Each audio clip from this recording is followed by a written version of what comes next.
You know that feeling when your AI chatbot just completely loses track of what you are doing? Oh, absolutely. The context decay. Right, yeah.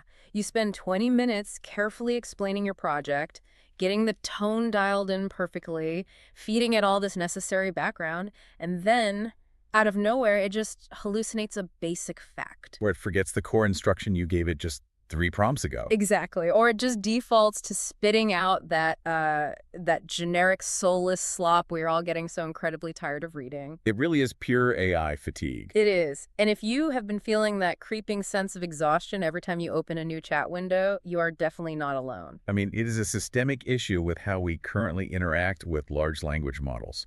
You put in a tremendous amount of effort to establish context, and the architecture of the system simply allows that context to decay over the course of the conversation. And we are tackling that exact decay today. We have a really fascinating stack of sources for this deep dive. First, we are looking at an intense series of chat logs from March 2026 involving a developer named Ryan Basford. Yes, and these logs are interesting because they start off exploring high-level architectural theory, but quickly escalate into the literal mechanics of a live working build. Right, they get super practical. And to ground those logs in reality, our second source is a code-based inspection map labeled Truth1. This gives us a read-only, under-the-hood look at his actual live application. The mission for this deep dive is to explore the system detailed across these sources, which is called Command OS. Command OS, yeah. We were looking at a complete paradigm shift here. This is about the transition from passively chatting with an AI to actively compiling an AI using a framework the developer refers to as context engineering. Okay, let's unpack this, because the core philosophy here requires a bit of a mental reset. Let's look at the problem with standard operating systems and standard AI right now. Right. If you are a power user, you probably feel the bloat. Modern monolithic operating systems are incredibly rigid. They really are. And when it comes to AI, the big tech companies seem to think the solution to a model forgetting your instructions is simply to give it a bigger context window. Which is a fundamental misunderstanding of the problem. Exactly. The prevailing logic is that if they just let you paste a million words or a whole textbook into the chat interface, the problem is solved. But looking at these logs, that approach feels like building a bigger bucket for a leaky pipe. That is a perfect way to phrase it. The chat logs highlight a massive vulnerability in that big data approach to AI memory. Because more data does not equal better memory, right? Right. As a context window grows, the actual performance and recall of the model degrades. It suffers from what researchers call the lost in the middle problem. The lost in the middle problem. Yeah. The model gets overwhelmed by the sheer volume of text and loses the core truth buried within all that noise. More data essentially equals more noise, which leads to faster memory decay and ultimately those hallucinations. Big tech is treating a logic constraint like a data volume problem. So how does Command OS shift that architecture? The sources describe it as a highly modular CLI-first environment. Yes, a command line interface first approach. But instead of just giving you a blank terminal, it supposedly prioritizes user-defined workflows over system defaults. How does that practically change your relationship with the machine? Well, if you look at a standard OS, the architecture is monolithic. Your agency as a user is heavily restricted by the system defaults provided by Apple or Microsoft. Right, you play by their rules. Exactly. Command OS treats every utility as a pluggable component within a layered architecture. It forces a massive shift in behavior. Instead of you having to learn the quirks of how the computer works, you're given the tools to teach the computer exactly how you work. You transition from being a passive consumer of an AI chatbot into a workflow architect. Precisely. Here is where it gets really interesting for anyone tired of writing massive prompts. The mechanics of how Command OS achieves this rely on something called the Universal Context Bus. A very critical piece of infrastructure. And the primary tool the user interacts with is called a pin. The days of writing desperate 1,000-word mega prompts to try and control the AI are over. Instead, the logs describe pinning specific blocks of truth. What does that actually mean in a dynamic workflow? The terminology is very deliberate here. Pinning in this ecosystem is not just bookmarking a file or saving a shortcut like you might in a standard browser. Right. It is the act of saving an insight as global, persistent context. Persistent context, so it never goes away. Exactly. Let's say you are working on a project and the AI generates a highly effective marketing hook. You pin it. Okay. You define a very specific target audience profile. You pin it. You establish a strict system rule for outputting the final result in a specific JSON format. You pin it. So these pins become persistent, modular memory blocks that live outside of any single chat session. Yes, they sit above the chat, orchestrating it. The sources use a great analogy to explain why this is superior to standard prompting, comparing standard AI chat interfaces to data soup. The Lego versus soup analogy is perhaps the best way to visualize this entire concept. I love this analogy. In a standard chat interface, every single thing you type gets mixed together into a sequential soup. And it all just blends together. Right. Over a 40-message thread, the distinct instructions are lost, the early parameters decay into noise, and the AI starts to drift. Command OS treats information like Lego blocks. So to make this concrete for you listening, imagine you are building a fitness application. Instead of typing out a massive prompt explaining everything at once, you just look at your library of pins. You select the exact blocks of truth you need. Exactly. You grab a pin for a high-intensity brand voice. You grab another pin containing your technical database schema. You stack them together. How does the system process that stack? Once you stack those pins, you inject that exact curated package into a fresh AI model. A completely fresh instance. Yes. By doing that, you physically box the AI in with your logic. Yeah. The logs call this enforcing categories of truth. Categories of truth. The AI is programmatically anchored by these stacked instructions. It cannot drift off topic, and it cannot easily hallucinate because you have not fed it the messy, contradictory history of a long conversational thread. You have only injected high-density, verified truth. Exactly.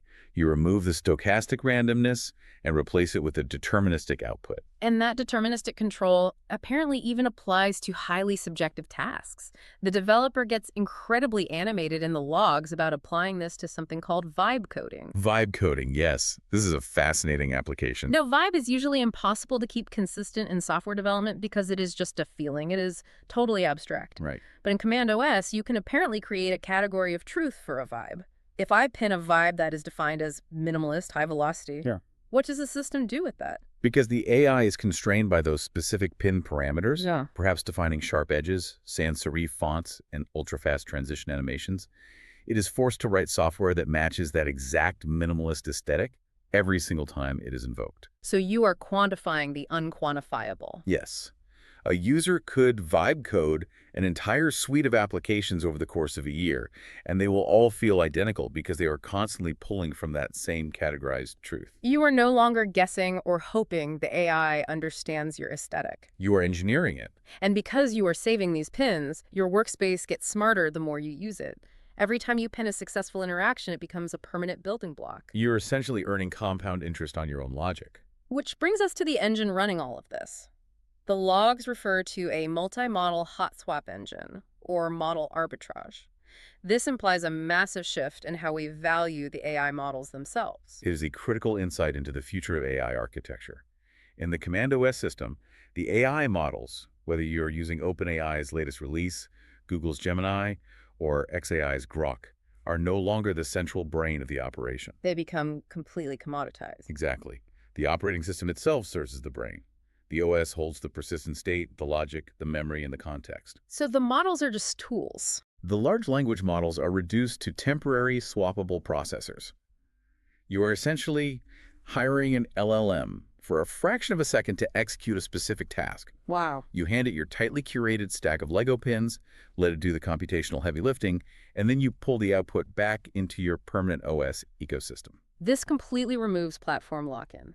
If OpenAI goes down or if Claude releases a faster model tomorrow, you don't lose any of your workflows because your context lives locally in your OS. You just route the execution to the new model. Precisely.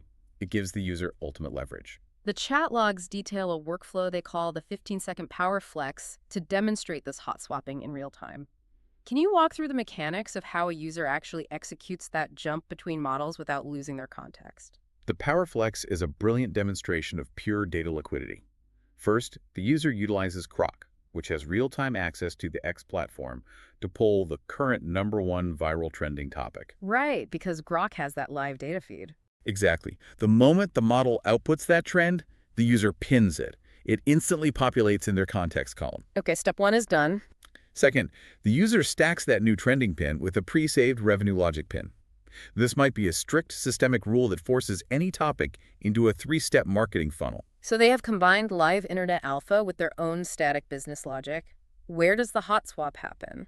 For the third step, the user routes that stacked context away from Grok and pushes it through Grok, spelled G-R-O-Q. Oh, right, the hardware company. Yes, Grok utilizes language processing units, or LPUs, which are hardware accelerators built for absolute inference speed rather than deep reasoning. Because you do not need reasoning anymore. Exactly, because the user has already done the reasoning by stacking the pins, they just need execution. The system processes the final marketing strategy in under 0.8 seconds. Under a second, you pull live data, filter it through your business logic, switch the underlying hardware architecture, and render a final product instantly. Connecting this to the bigger picture, this speed and deterministic control solves a massive issue that software developers refer to as the dialogue prisoner problem. What exactly makes someone a dialogue prisoner? It describes the current user experience of being trapped in linear chat interfaces. If you spend an hour building context in ChatGPT and suddenly realize you need the specific coding capabilities of Claude, you have to start over. You lose your momentum. Yes, you are a prisoner to that specific dialogue tree. By completely decoupling the context from the model, CommandOS frees the user. You become a high-level conductor deploying temporary computational resources rather than a typist hoping a single chatbot understands your entire project. That is exactly the shift. We know this isn't just theoretical vaporware because we have our second source, Mm-hmm. the Truth1 codebase map. The text explicitly states this is a read-only inspection derived strictly from a live repository. It is a functional application built on React for the front end and Convex for the back end. Why is a specific backend like Convex necessary for this to work? Standard databases have existed forever. A standard relational database like Postgres is often too rigid and too slow for high-frequency state changes. Convex is a reactive backend. Meaning it updates instantly. Yes, it uses WebSockets to maintain a continuous real-time connection between the database and the client. For a system like CommandOS, where you are dynamically hot-swapping models and injecting state on the fly, you need a backend that instantly syncs those pinned states across the entire UI. Without requiring page reloads or complex data fetching. Exactly. It enables the dynamic state injection that makes the whole modular system feel instantaneous to the user. That real-time capability shows up in the specific files found in this repository. The source lists several core components you could theoretically interact with inside this app. There is a context assembly page.ts. Which is the core builder. Right. Based on the name and the architecture, that appears to be the literal UI where you drag and drop your pinned items to save them as a context block. They also list a ViraLoop tool, a Meme Studio, and an image gen tool that includes something called a Fusion Studio modifier. The Fusion Studio modifier apparently lets you pin emotions, scenes, and camera angles. Which is wild. But the most revealing file in the repository, honestly, is godmode.tsx. Yes, the God mode file. Having a file named godmode in your codebase is definitely a power move. What does that UI actually look like? According to the source inspection, godmode.tsx is a comprehensive chat UI that includes dynamic provider and model selection dropdowns, project session managers, a dedicated column for pinned items, and an autonomous analyzer agent. So it is the visual, interactive representation of that hot swappable multi-model engine we were just talking about. It is. It sounds like an entire integrated development environment, but instead of writing lines of code, you are managing logic blocks and autonomous agents. And looking at the rest of the codebase map, this isn't just a sandbox for developers to play in. It is explicitly built to generate capital. The codebase reveals that CommandOS is positioned as infrastructure for revenue. The pricing tiers are hard-coded right into the application's marketing pages. The map shows a free tier with locked features, a core tier at $44 a month, granting consistent weekly execution, and a command tier at $99 a month. That command tier is labeled as the most popular. It unlocks full God mode and bulk operations. Which means there is real demand for this. Furthermore, there is a professional dashboard page.tsx file designed to provide executive metric summaries based on profile activity. Showing the actual return on investment. Yes. This proves the framework is actively tracking which systemic hooks and automated workflows are triggering cash flow. The system is designed to identify what works, allow you to pin that successful truth, and then autonomously replicate it at scale. Of course, whenever someone builds a system that claims to disrupt the basic way we interact with computers, the pushback is inevitable. The sources detail a significant amount of friction when the developers shared this framework publicly. Let's look at the Dunning-Kruger pushback and the Facebook comments mentioned in the logs. Ah, yes, the Facebook comments. People were looking at screenshots of the Command OS interface and commenting things like, "Cool story, bro, I did that in my computer class." Or, "You just discovered folders, lol." What's fascinating here is how perfectly it illustrates the Dunning-Kruger effect.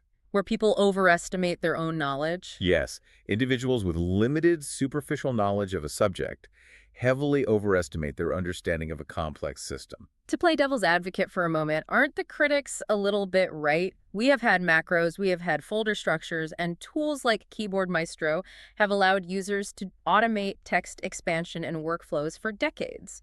What is the actual technical leap from a highly customized Keyboard Maestro script to this managed state machine that Ryan is building? The critics are fundamentally confusing static data storage with dynamic state injection into non-deterministic models. That is a huge difference. It really is. A folder or a basic macro script simply stores static text. When you use a macro to paste a prompt into ChatGPT, you are still bound by the rules of that chat session.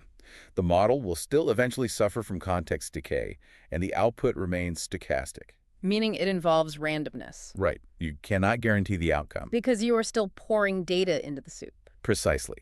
Command OS, on the other hand, actively deconstructs patterns and programmatically forces disparate LLMs to adhere to those patterns in real time, completely bypassing the chat interface's native memory decay. It bypasses the decay completely. It freezes the state of your logic and injects it at the exact moment of inference. Comparing a static text macro to a system that orchestrates real-time state management across multiple parallel AI models is like comparing a static floppy disk to a high-frequency trading desk. That is a brutal comparison, but it makes total sense. So how does the developer handle that massive disconnect? The logs show a strategic pivot. He realizes the general public just isn't going to get it yet. Exactly. Instead of arguing with people in the Facebook comments who think he just invented folders, Ryan decides to bypass the noise and go straight to the top. He drafts a message to a developer named Peter Steinberger. A very calculated move. The sources note that Steinberger is the creator of OpenClaw, a developer who spent 13 years building high-level PDF frameworks before pivoting to AI. And he actually just joined OpenAI to lead their personal agents division. It is a highly strategic networking move. By framing Command OS as a managed state machine, Ryan is speaking the exact technical language that top-tier infrastructure engineers use. Right, he drops the marketing speak. Steinberger inherently understands the dialogue prisoner problem because he is actively trying to build the solutions for it at OpenAI. He understands that managing state is arguably the hardest part of complex software engineering. The message draft specifically pitches Command OS as the missing link for scaling that vibe coding we talked about earlier. Because it treats the LLM as a swappable CPU, while the OS maintains ownership of the pinned truths. It is a conversation between architects. You don't try to explain municipal plumbing constraints to someone who just wants to turn on their kitchen faucet. Right, you talk to the other engineers building the city's water grid. Exactly. This strategy highlights a broader truth about the evolution of technology. The developers building the underlying infrastructure, the universal context buses, the deterministic routing layers, are the ones who will ultimately define how the general public interacts with artificial intelligence for the next decade. So what does this all mean for you listening right now? The most immediate takeaway is that the era of writing the perfect prompt is ending. It is already over, essentially. You do not need to spend 20 minutes begging an AI to understand your brand voice or your technical requirements. The future belongs to individuals who can effectively curate, stack, and engineer context. Yeah. The required skill set is shifting from standard software engineering to context engineering. You are no longer selling a clever prompt. As the sources articulate, you are manufacturing trust at scale. Trust is the ultimate product here. It really is. Standard AI interactions are a gamble. You roll the dice and hope the output is usable. Command OS is deterministic. When you stack those curated pins, you trust that the machine will output exactly what is required every single time without drift. In an economy where infinite content can be generated instantly, absolute reliability is the only metric that scales. This methodology applies regardless of your profession. Whether you are a full-stack developer building applications, a marketer designing complex sales funnels, or simply a curious learner trying to organize your daily research, you need to begin adopting the mindset of saving state in your own workflows. Do not allow your most valuable insights and your most successful logical parameters to simply vanish when you close a browser tab or end a chat session. Start pinning your truths. Treat your logic like a permanent, appreciating asset. Build your own context column, even if it is just a heavily organized notes app for now. Stop chatting with the machine and start compiling it. That is the core takeaway. Which leaves us with one final, slightly unnerving thought to chew on regarding the broader impact of this technology. We have established that context engineering allows you to manufacture trust at scale. Yes. You can pin a highly specific proprietary vibe and deploy it perfectly, deterministically, thousands of times a day. If a single individual can curate a master stack of pins that automates code generation, marketing copy, and UI design simultaneously. The leverage becomes almost incomprehensible. Exactly. What happens to the traditional agency model? Yeah. We are rapidly approaching a point where one solo developer with a perfectly engineered context stack could realistically outproduce an entire 50-person software or marketing firm. And taking it a step further into the legal realm, if you manage to pin the exact structural vibe and behavioral logic of a competitor's application, and you use an LLM merely as a CPU to compile a completely new code base that mimics it perfectly. Who owns that output? Exactly. Who owns it? As we move from writing code to engineering context, the lines between inspiration, automation, and intellectual property are about to get incredibly blurry. Or maybe, how long until Command OS learns our ultimate goals and starts automatically pulling its own pins, building its own context, and running our revenue engines while we sleep? The implications for the creator economy and software development are profound. The bottleneck is no longer execution. The bottleneck is the quality of the context you can engineer. The tools are changing. It is time to start building your stack.